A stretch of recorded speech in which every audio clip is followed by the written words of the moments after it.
بسم الله والصلاة والسلام على رسول الله. البنات اليوم جبت لكم بن سالي راح تجربوه في رمضان وتعودوه. بطبوط كريسبي.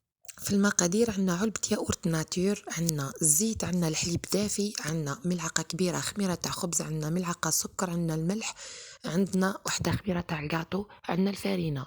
في ريسيبيون تجيبي تحطي الياغورت ناتور تاعك وتكيلي به كيلتين من الحليب، لازم يكون دافي البنات. ديري كيلة زيت وتزيدي الخميرة والسكر والملح والخميرة تاع الكاطو وتخلطي المكونات كامل مع بعضها.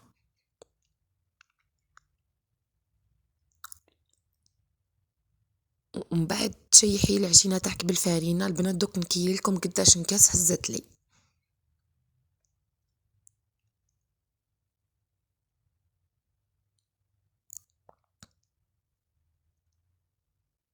البنات هنا دات لي 4 كيسان، بقى لي منهم شوي، دوك تشوفوا شوي اللي بقى لي وصا ديبون الفارينة تاعكم. ها واش بقى لي فارينة. شوفوا القوام تاع العجينة كيف ما تعجنوها مليح وتغطيها بالبابي فيلم وتحطيها تطلع. نروحوا للحشوة. عندنا بصلة، عندنا فلفل حلو، فلفل حار، عندنا دجاج، عندنا فروماج رابي، وعندنا فرomاج، عندنا التوابل تاعنا، عندنا الملح. في مقلة تحطي البصلة والفلافل تاعك يتقلاو مليح. بعد ما يتقلاو نزيدوا لهم طماطم. البنات سامحوني نسيت ما درتش طماطم في المكونات على الاول. نحطوا التوابل تاعنا، نحطوا الدجاج تاعنا ونرجعوهم حتى يطيبوا لنا. بعد ما طابوا نزيدوا الفرomاج رابي.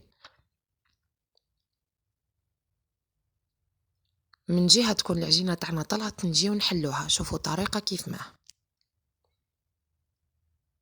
تفرشي لها الفارينة، تحليها رقيقة البنات باش تطيب العجينة تاعك. كي نقليوها ما تجيش معجنة، لازم تحلوها رقيقة.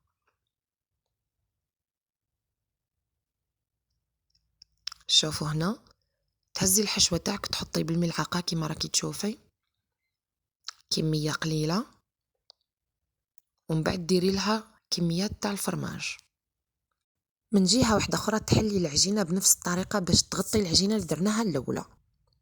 البنات ما تنساوش الاشتراك في قناتي، راح ديما نحط لكم الوصفات، واللي عندها اي استفسار تخلي لي كومنتير.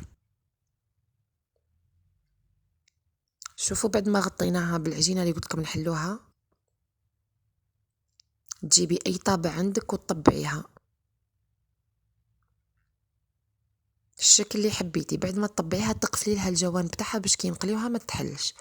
من بعد تجيبي البيض تخلطيه مع شوي حليب وتجيبي لا شابلور باش نقليوها.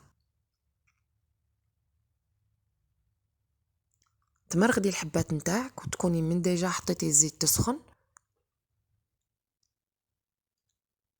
بعد ما سخنت الزيت ترمي البطبوط تاعك يتقلى. شوفوا لي كيف ما طريقة القلي، جيست تبداي تحطيها ترمي عليها الزيت وتبداي تقلبيها، تقلبي اشاك فوا باش ما تحلكش البطبوط تاعك.